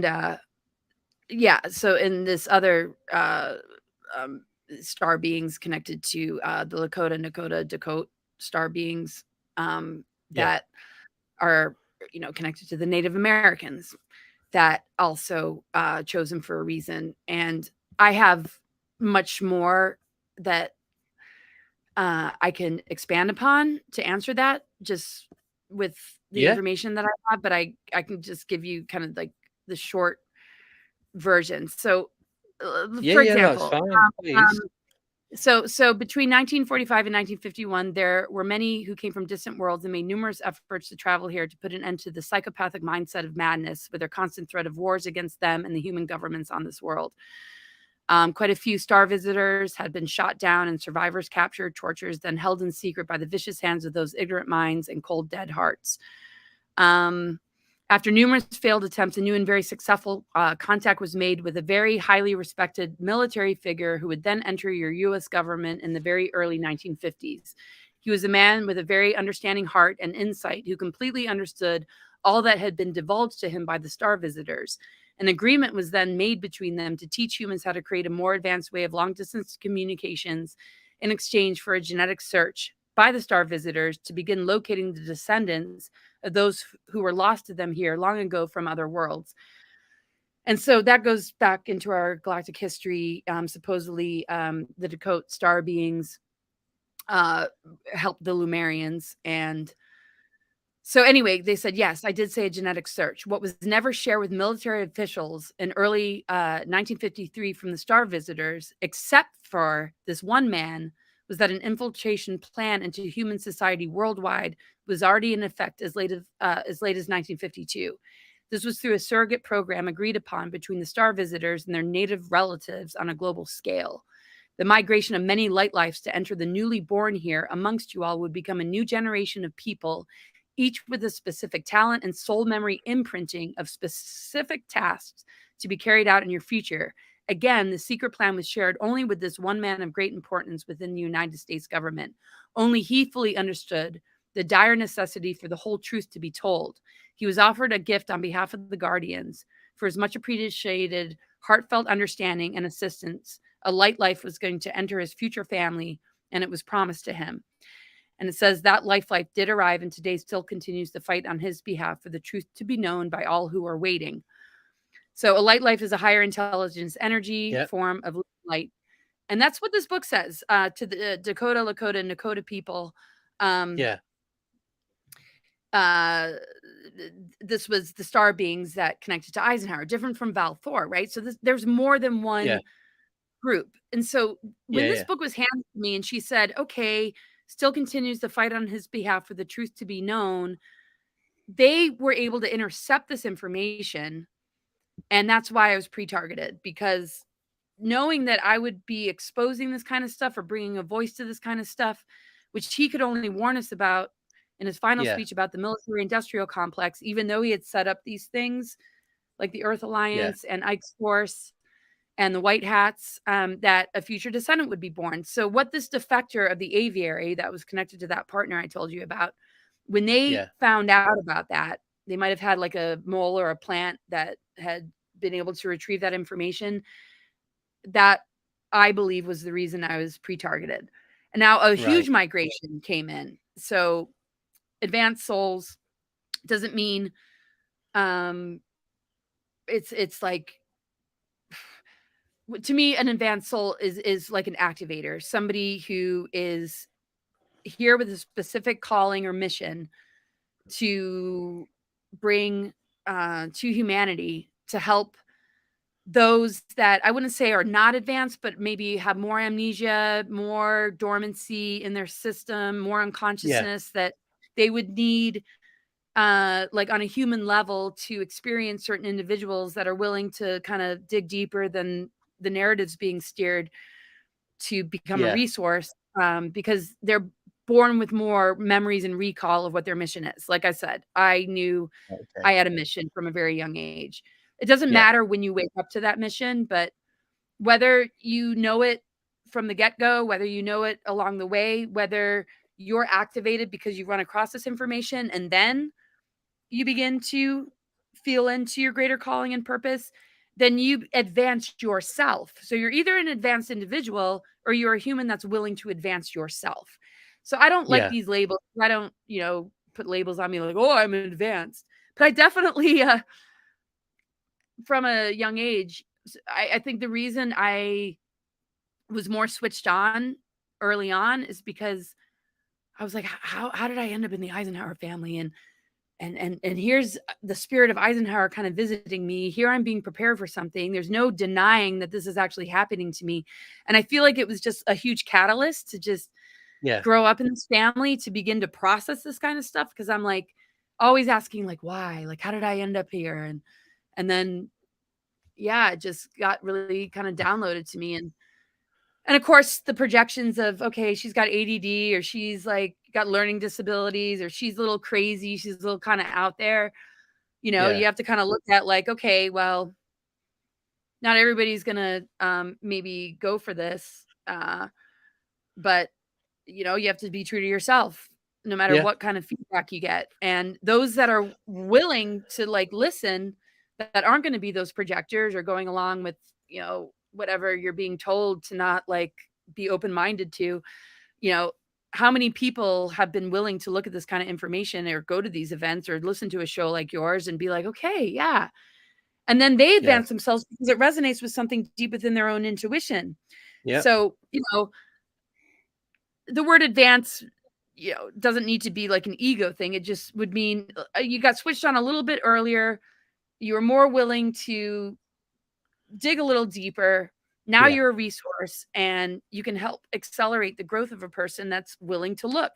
Now, the ones that get attached to a narrative or something coming from the news or society is going to come in all forms. There's new age deceptions, there's false narratives in the disclosure community, there's Yeah. falsity in every layer that we can possibly think of. And that's why, you know, when we think of advancing ourselves, it's not just buying into something that you listen to, even what I have to share. It's you having the ability to ask yourself, does this resonate with your truth? Are you fully being in yourself in this lifetime? And if you're not, what are you afraid of? Are you carrying ancestral patterns? Are you needing to deprogram? That's why I Yeah. turned to astrology and became a medical and intuitive astrologer, is because that star map will help a person to not be an autopilot, not be unconscious, and begin to see a much larger picture about who they are so that they can Yeah. live their truth. Because to me, true oneness and unity is diversity and harmony. We all have our own special calling and our unique contribution. And as long Yeah. as a person is living their truth and can harmonize with other people that are doing the same, we can be a part of these greater conversations and get to the bottom of things without the conquer and divide or some of these things that we see sometimes like getting in the way. So it takes a lot of inner work. It takes a lot of self-honesty to advance yourself. Only Yeah. this kind of information can help trigger, you know, something within you to Yeah. um, get closer to your truth. Sort of like when people are maybe being treated for cancer or some disease. Are you going to carry that affliction around? Are you going to believe in the trajectory of what the doctor tells you? Or is there something in your intuition saying, you know what, I can actually get to know myself more, understand the roots of it, understand how to change my lifestyle, understand how to wake up to my deeper spiritual self and my greater Yeah. truth to begin to maybe prove something wrong. Because I think, you know, we're on a path of self-discovery, and that's the most important thing that we can embrace. And I Yeah. just hope to be somebody to help activate that for a person instead of like, you know, it being about my information or about me having, you know, just like anybody else. I don't know. That didn't, Yeah. I don't know if I'm expressing that very well. Yeah. I feel like my You throat wanting to chakra is, you're wanting to help people wake up and see what's really going on and forget all the nonsense that we're being told. yeah. And we do this in our micro world, you know, when we might take a different path than our parents wanted us to take, or our Yeah. teachers or society. Um, it's like our ability to just be true to ourselves and stand up for that truth within ourselves is the Yeah. greatest gift we can give to ourselves, because that to me is, you know, why are we being betrayed? Why is there so much deception? I think the great lesson for us as humans is we're learning to fall back on ourselves. We're learning to be more self-reliant, more self-sufficient, and more able to face adversity and things like disease or conflict, and see it as an opportunity to rediscover ourselves instead of further give our power away to an outer authority that's going to solve it for us. And I think we're Yeah. being hit from every like power structure under the sun to have somebody else solve it or save us or tell us, when really I Yeah. feel like why there's so much deception that is linked to it is because we're learning to fall back on who we are. And in a micro way, this happens in relationships. If you're dealing with a controller, an abuser, a narcissist, if you're consenting and you think you don't deserve any better, you're going to stay in that loop. You're going to stay stuck in that. But the minute you say, you know what, I deserve better, and I'm going to break up and I'm going to let go of that. This is what we're doing as a humanity with the old paradigm and deep state agendas. Wait a second. I'm being lied to. I'm being betrayed. So have confidence in what you're being pushed to fall back on, because what you're reclaiming are the lost and dormant aspects of yourself that will begin to guide you in the right direction, and you'll learn how to get closer to yourself in the face of adversity instead of further away from yourself, which is what these agendas are attempting to do. Let's throw you into survival and fear, and then we'll present to you the solution. So we got to catch ourselves when we feel that survival and fear. What can I reclaim within myself in order to start to think more from my intuition, more from my higher mind, more from a greater intelligence, more from, one's connection with nature, to begin to deprogram from this dependency bond to the system and begin to feel an abundance and a pathway opening up that, isn't linked to an inverted matrix that is robbing you of your own divine inheritance, of what you're really here to reclaim. So in every moment we have a choice with our friendships, with our jobs, with our relationships, with our, parents. Can we, in the greater society, can we challenge that and be true to ourselves? Doesn't mean you abandon it all.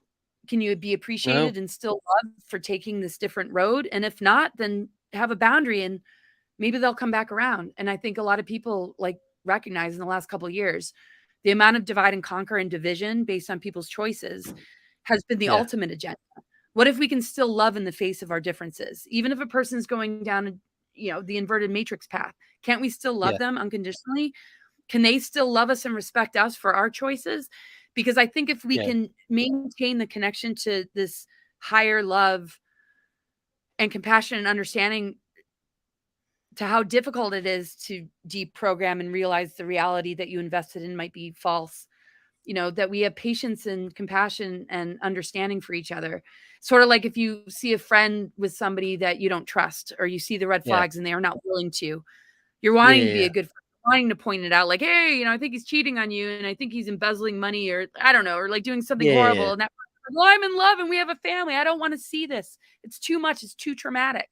Well, eventually that soul's going to be brave enough to say, yes, there is a different road. There is a better path. So we got to look at how much the micro is sort of very similar to what we're dealing with on a macro level, like in divorcing ourselves from an inverted matrix, artificial timeline, and know that we're made of so much more. We're worth so much more. Just like we would want to break away from toxic relationships, jobs that compromise us, ask us to do something that in our deeper soul we know isn't right, and not fear not getting that paycheck, not fear what needs to be broken down, but begin to have confidence in what you can rebuild and what you can reclaim, because that's how, the waking up process always throws us these curveballs. But if we can see them as a blessing in disguise, instead of be victimized or further controlled by it, we're definitely on our way, Yeah. No, thank you for that. Right. Next question is from Nickname. Has Laura been warned off of what usually... has Laura been warned off what usually triggers it, if so? Been what off? Warned. I suppose been asked... Oh, there's another... Have you ever been told not to talk? Not to... I'm not shut up, you're saying too much, but you need to stop what you're talking about, stop covering the subjects. Well, I mean, being banned all over the place and censored is one form of it. As far as, I get email messages, I get death threats. I have an incredible amount of trolls from the very beginning. And they don't say, don't talk about it. They more just tell lies to make me look bad. Right, okay. one woman created a to website try and that I was disprove you, sort of thing. Yeah, I mean, there's just, trolls and attacks and just, yeah, I mean, yeah, there's all sorts of things. When I exposed the stuff about the Mars recruitment, they wanted to kind of like collaborate a little bit to make it look like, this isn't an opposing force. And I just said, I can't do that unless we're going to get down to the nitty gritty of like what really happened. But I don't cast them as the enemy. There's a lot of well-intentioned people that get dragged into these projects and programs. And a lot of it is due to compartmentalism. I mean, even my ex who wanted me to go to Mars was being convinced that he was a hero. He was doing the right thing. But realizing that he was under like a programming and his personality would change. And that's, after, meeting a lot of whistleblowers, a lot of people that have gone through this kind of stuff and having clients that have also gone through this stuff, understanding the terms like handler or alters or my labs. And, that's kind of what I was dealing with. I was not my labs. I wasn't in these, sort of things. My targeting is a lot different, which I explained, was to just put me onto a different trajectory by convincing me this was the right thing to do because it was to protect me. And when I was working with Andrew Bishago and we were putting out interviews, what we had come to terms with that it was a well-intentioned response to a scenario presented to the Eisenhower administration called Alternative 3, which is colonizing Mars in the event of catastrophe. But when you see that catastrophes are very engineered and that there's a lot of dark weaponry and the planetary grid network has been impacted for thousands of years and all this, what happened after the Second World War and the infiltration of Nazi scientists and doctors and how that spread its tentacles all over the world. It's like, I'm not willing to go along with a solution for an artificial timeline. I'd rather break down what that artificial timeline is all about and what helps to create it. And I would say indoctrination and social engineering is the weaponry that we're dealing with, and the creation of superstorms and how they, through geoengineering, can create weather events. So if we're elemental beings, and we're unconscious, those dark weapons are almost a reflection of us under being mind control. If we can break the mind control and we're elemental beings, we can begin to see that these weapons can't really like control us if we're in our higher mind. And it can't control nature because nature and Mother Earth has the ultimate power. But as long as we're being siphoned into it, we're dealing with an artificial timeline, false weather events, false narratives, psyops, false flags. And we're like morphing into like transhumanism or a phantom Earth that is based in the artificial, like creating like these facades where it only supplies a small group all the wealth and all the power, and it limits a humanity that is bought into the survival, that is complying to an authority that it believes is going to solve the problem, even if it means you're going to have a very limited existence of having to constantly answer to all these different things that we're seeing in the here and now. I mean, look at what's happening to children. Their parents have no rights if their child feels like they want to get a sex change before they hit puberty. I mean, we're seeing it in the here and now. This is no longer conspiracy theory. I mean, this is like, so all of that is a whole nother trajectory that we don't need to answer to. So I guess what I'm trying to say is, me and Andrew Bishago and just a lot of the people that I was working with were seeing that this agenda was more like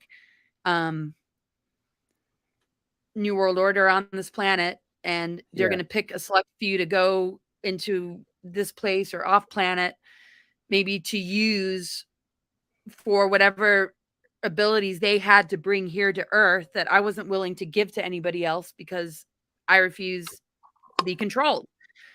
So that's just me being more of a rebellious kind of person. And I was like that with all authority growing up. It's just in my nature. And if you are going to, you better sit down with me and give me some good reasons why. And the fact that they never did was a huge red flag, which before I had all this bigger information that I'm talking about, when I was just in it and I didn't have those resources or reference points, it's just like, there wasn't enough there. So I don't know if I really answered the questions, but yeah, I've been shut up in silence, and my family's been very supportive. Like, what I love about the Eisenhower family is, like, I think my mom's generation and her siblings, that was a very dangerous time for them to know the kind of stuff that I know. Yeah. And I think that's why it skipped a generation. And, when the star being said that there would be a descendant, it couldn't be the immediate family, even though they've done incredible stuff. They have their own missions. They've worked real hard. I mean, I love my aunts and uncles, and I love my mother, and they've done a lot. But I feel like the UFO ET thing had to land on a later generation, because there would be a lot more people exposing this stuff, which the more numbers that we are, the safer we are, because we all kind of pull together, and there's, and we're in this window period of ascension, of human advancement. The deeper stuff I get into in presentations about why this is an ascension window period based in the planetary alignments and Ophiuchus, and a lot of the stuff from Keylontic Science and Lisa Renee, and what I was, like, really aware of as a child. This was a better opportunity to bring this truth about, than it was for them. But what I love about my family is we all support each other. We don't have to understand one another. We don't all have to agree. And no matter what difference of opinion we have, we're, like, super close. Like, I'm so close with my mom. My mom's like my best friend. And she's been such an incredible grandmother. Do we see eye to eye about this kind of stuff that I'm exposing and you're exposing? No. Do we have those conversations? No. Does it mean that she's not open to it? No. But it's almost like it's almost too much to unpack, and it would get in the way of us just being able to gather and, like, enjoy family. It's like they trust that I know what I'm doing, and I get a sense of relief from them. Like, okay, thank God. Like, okay, she's gonna cover all this. Like, we weren't the ones that were going to go that deep, but they appreciate me.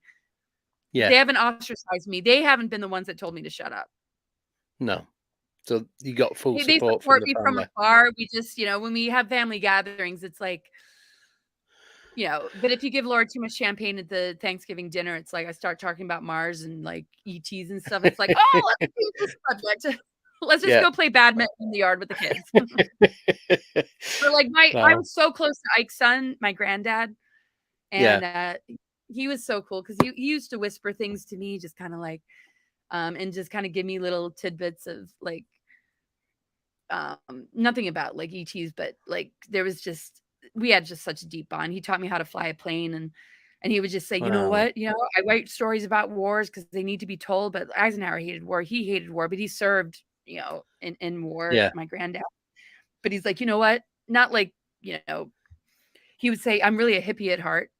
And what he meant was, I'm all about love and peace and the end of war. I don't want to, like, I know that's a label. I'm not talking about, like, but my aunt, when we were at West Point, when he passed away, had the funniest stories about him when he was the ambassador to Belgium.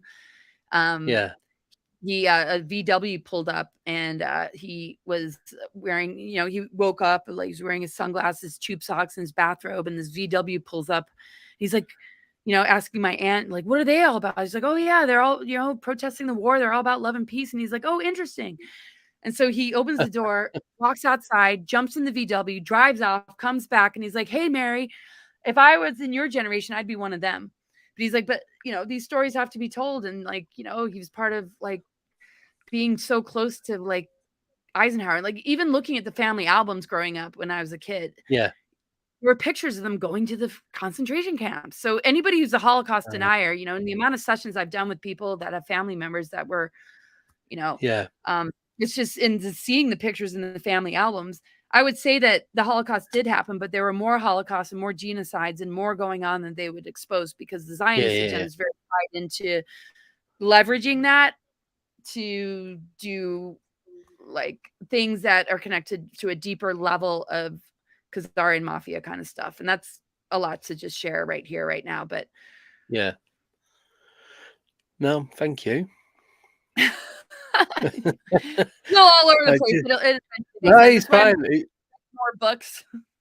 It's just, I've got a few questions, but they're, like, here, there, and everywhere. So I'm trying to pick some out rather than doing them in order. Right. Next one Can I ask you? Someone wants a question on Kennedy. Are you happy to answer? Sure. Right. So this is from Warren, and he'd like to know, how does Laura feel? Oh, who does Laura feel was behind the deaths of James Forrestal and JFK? Oh, well, I mean, that was part of, like, after Eisenhower briefed Kennedy, and Kennedy was willing to take down the Federal Reserve and, like, expose all sorts of stuff. I mean, what I feel, Kennedy really went rogue as far as, like, his family bloodline, which is listed as one of the 13 families. I don't know them well enough to be able to say how much he was involved in it, or like what generation. Usually, like, it's multi-generational, it's just passed down. But a lot of times, one will see that certain whistleblowers that have signed oaths, or certain family members that have kind of gone rogue or are going to expose things that they want to keep in secrecy, end up getting offed. Or just people that have been in the entertainment industry that begin to expose things, are so-called suicided. So Forrestal and Kennedy were definitely connected to deep state assassinations. Yeah. They say Forrestal jumped out of the window. I don't believe so. No, thank you. Next one. This is from Alien Woods. Have you had any contact from your great-granddad? I did a lot more when I was younger. Now it's just like more in my heart and in my intuition. It's not like I sit there and, like, he shows up, or it's like I'm channeling him or anything. I just feel so integrated into, like, completing his legacy, or exposing things that he couldn't. But I'm still my own sovereign soul. I still, like, operate in my own, like, personal way. Like I said, that was a huge piece that I was waking up to or realizing growing up. But for me, it's been everything about, like, helping to wake up humanity. Not just to these kind of truths, which is a part of it, because we have to see where we're manipulated so that we can let go of those belief systems or thought forms, or all these different things that we may buy into. We need to understand the deeper layers of it. We need to understand the root of it. We need to understand what really took place in order to kind of get back to ourselves. Just like we would want to see some proof if somebody's saying, you're dealing with a liar and a deceiver, if you're in partnership with them, or you work for them, or that's your job, and they're doing nefarious stuff behind your back, there's that waking up, right?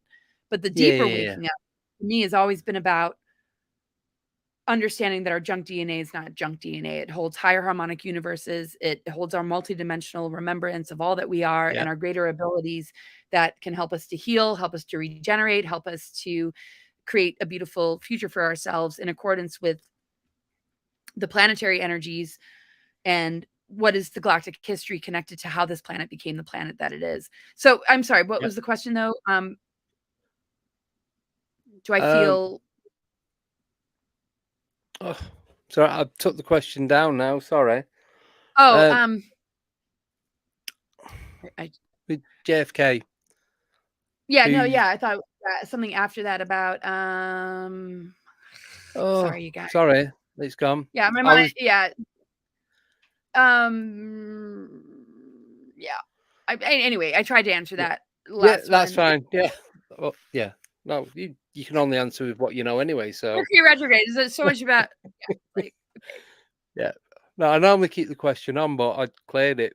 I normally wait till you finish answering, but sorry about that. Cool. No. I think it's starting to say something with exposing, or just something about.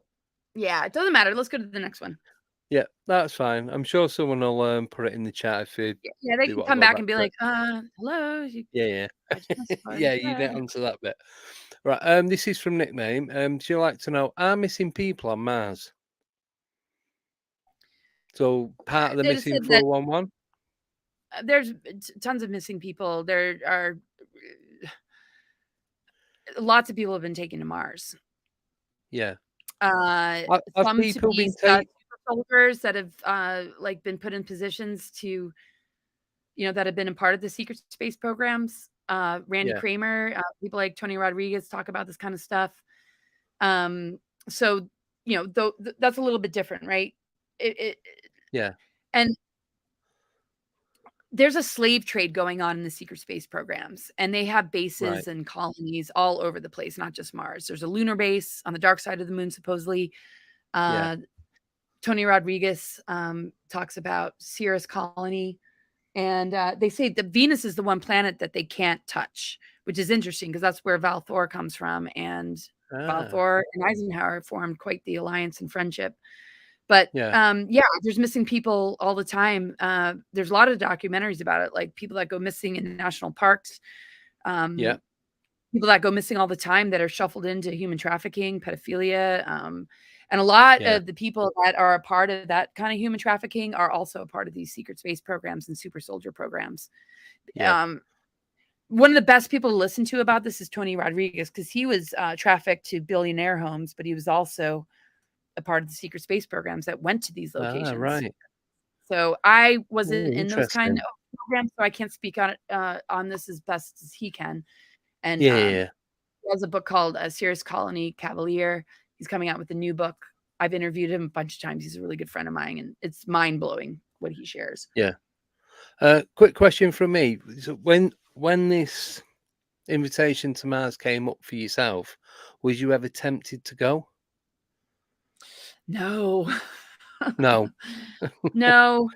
I mean, I know that we're not just meant to stay here on Earth, but I know the Earth has stargates that connect to the Yeah. multidimensional and connect to different star systems. The advanced civilizations, Lemuria, Atlantis, and Egypt, had pyramids, and there's sacred sites all over the world, and just how these stargates connect into like star systems. So to me, planet Earth is a multidimensional body, and it connects with Tara, connects with Gaia, connects with Lyra, the Orion system. And when we look at the Orion Wars and all these different things that took place, the Anunnaki coming in, refugees coming from exploded planets, the fall of these different, it's so vast to look at all that, originating with Tiamat exploding, then Maldek exploding once we drop down to this lower harmonic universe, and, all these different things. Our genetics have been messed with. Our DNA has been messed with. We lost our galactic memories. And that's why it's so easy to just fall prey to all this indoctrination, because we're born, we have amnesia, and we're put in front of the television pretty much from the get-go, and we've lost this much bigger picture. So, but the question was about Mars. Was you ever tempted to go? No, okay. I love the idea of being able to come and go from the physical as we please. I'm all about, understanding all the celestial bodies, all the different planets, all the asteroids, the asteroid belt, which are the exploded planets, right? The 3D asteroid belt is Maldek explosion. The 5D asteroid belt is Tiamat, right? So all these fragmented energies, we're looking to integrate these fragments to become whole again. And we're all helping each other. The root races that came in, 7 root races, 5 cloister races, is all to rebuild the template of our 12-strand DNA. The reason I didn't want to go to Mars is because I know that there's so much work to do here on this planet with rebuilding that template, getting out of the inversions, getting out of all this stuff, dark mother reversals as well, like that whole Baphomet thing and the whole, that's all connected. So this ascension window period, I knew from the beginning was such an important window. And I knew that I had to stay here on Earth to be a part of giving it a voice and providing the research and information and downloads that I've gotten as to what this time really means. And my friendship with Lisa Renee and energeticsynthesis.com, you guys can check out, is really all about that. So I knew if I went to Mars, it would be like I'd be being pulled away. I'd be like being taken away. And the preparation that I felt that I had as a child, don't let them take you away. And that I was being shown kind of timelines. There was no way I was going to go to Mars. But eventually, on my own terms, maybe when my Merkaba body, and I'm like, because UFO is Yeah. connected to our organic soul and consciousness, right? When I'm Yeah. ready to manifest that as a physical form, I'll shoot off to Mars and all kinds of planets, Go but and check I it didn't out that feel way. confident at all to go to Mars with these guys. And when I No. had that dream I told you about, Yeah, it yeah. was the most lucid dream. Like, I could feel the coldness of the water. When I tried to jump back in the ship to Yeah. pull my partner down and bring him back to Earth, lightning and thunder. It's like, nope, you made your choice. You're staying here. And all these Right, planetary okay. alignments happened. Then I woke up and I told him, and it was way too like premature in his eyes because they were still planning on taking me. And I'm like, well, I had this dream. And he's like, oh crap. And when they had tuned into that, they knew that they couldn't have me. And that's Right. when everything began to fall apart and I was able to pull my kids away and I just moved. I got the hell Yeah. out of there. He said that, no, it was nuts. I mean, I felt like they all had code names, and I joke about this in some interviews. Like Yeah. his main handler's code name was Owl. There was Penguin, you know, and I joked that, I really felt like I was in a Batman movie, and it was all like up to me to figure out. Like I didn't have Yeah. anything, but like, and I think having the kids, like you're asking me to go to Mars, that Yeah. mother instinct of like, there's no way I'm going to subject my kids to this. Maybe if it was just Yeah. me, and I'd be stupid enough, maybe like drink too much one night, like, oh, let's go to Mars, but I was a mother and I was very focused on taking care of my kids. I really felt like they helped me to really be grounded, be in Yeah. touch with my intuition, because my love for them, I feel, was the strong force that like kept me clear. No, thank you. I know there's a lot of questions. I know we're not going to get through them all. So I'm going to pick. Are we all right to do 2 more? We've got 5 Sure. minutes. Yeah. 'Cause I know you've got I'll to try go to through. answer like a lot quicker. I know I'm like these long drawn out answers. Right. So right, I'm just trying to find one quickly. Oh, there we go. So Michael Kopf is asked, how do you feel about the deep state? Oh, how do you feel about how the deep state is trying to corrupt masculine and feminine energies? It's just unbelievable. I mean, wow. I mean, when we look at the deep state, we might consider them the enemy or the opposition, but these people are not in possession of themselves. We're talking about multi-generational abuse, trauma-based mind control, SRA, which satanic ritual abuse. That they're really not in possession of themselves. So they are literally just pushing an agenda. And the agenda, in a time that we're really here to awaken and integrate polarity, our own inner masculine and feminine, understanding, the electric magnetic energies, electric being masculine, magnetic being feminine, how that corresponds with the upgrading of our DNA, integration of polarity, moving out of duality. Just like with every other psyops, they know what's going on astrologically. They know, and they've been planning for a long time. They know what this window period represents. So every agenda and indoctrination program that they're casting upon our children is to divert them into an inversion, into a confusion, in order for it to match what the organic process would be to a soul awakening. Here's the inverted, weaponized version, right? Targeting children that should not be making those decisions. I remember I was a tomboy when I was a kid, and if I decided to like run wild with that. Actually, I don't ever remember really wanting to be a dude, but I remember like all my friends were guys and we played Tonka trucks, and I was just like climbing trees, and I wasn't into the Barbies but I was like, those are all programmings, so people are almost rebelling against the programmings, not realizing that they're only entering a different program. It's sort of like, oh, all these gender stereotypes. So this person identifies more with being a boy because they're not buying into the female program. It's a programming that's pushing them into another program.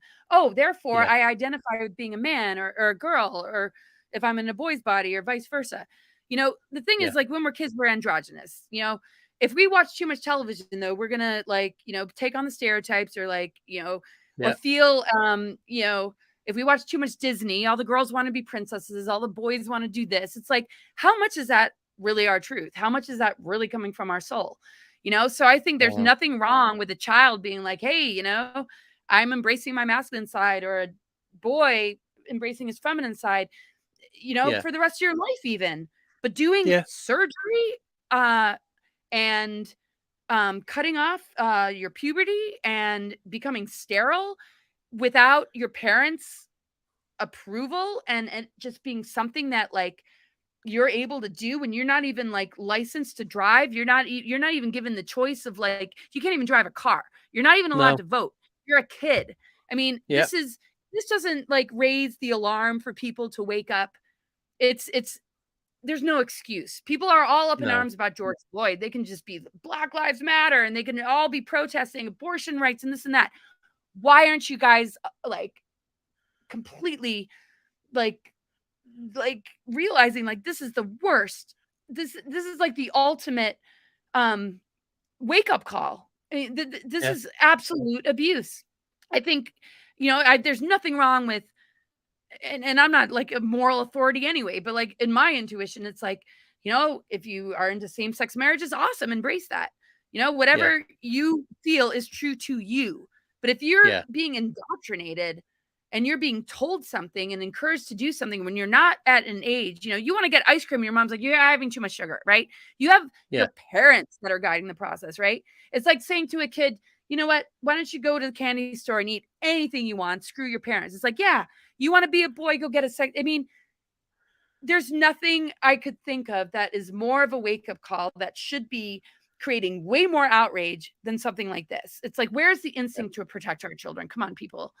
It's like that has definitely crossed the line. I can understand people's fear of like a virus and like going along with that. And there are some truths to it and there's some untruths to it, but that's for everybody to unpack and discover within themselves. There's no right or wrong move. You navigate it within yourself, find your peace, face your own issues with fear of death, fear of survival, fear of disease. That's for you to reflect upon. But when this is your offspring, when this is the next generation of kids coming in, if you can't advocate for their protection, with all that other crap aside, then it's very, very hard to witness. And, I have a hard time communicating at this point because I feel like I'm in such shell shock. I've been warning about the NWO since 2010. Yeah. I've been aware of it and unpacking it since I was a kid, realizing this bigger sort of picture pretty early on.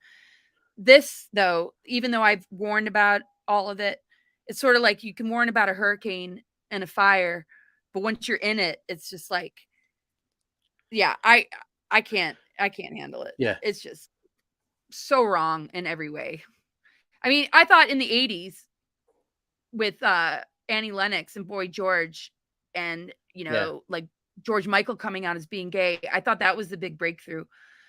How they have targeted, this within children when there's been so much liberation, but even the 60s, though, even the hippie movement and all that, there was a CIA, 3-letter organization involvement.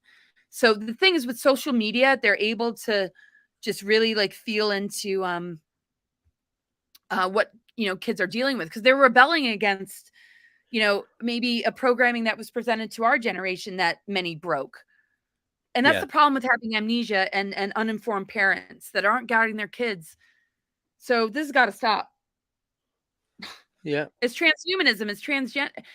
It's like, you can make those decisions when you're older. And at the same time, it's like, aren't we given our physical vessel to learn from? If you don't like it, don't we have to learn self-love? Isn't that the greater spiritual path than having a surgeon say, take the easy route out? When you feel uncomfortable in your own body, let's just snip it away. Yep.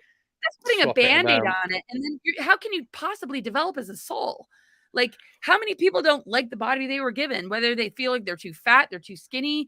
They wish they had curly hair. If they have straight hair, they wish they had blue eyes. If they have brown eyes. I mean, we're given this physical vessel as a gift from God and the Creator to learn to love. That to me is a greater soul journey.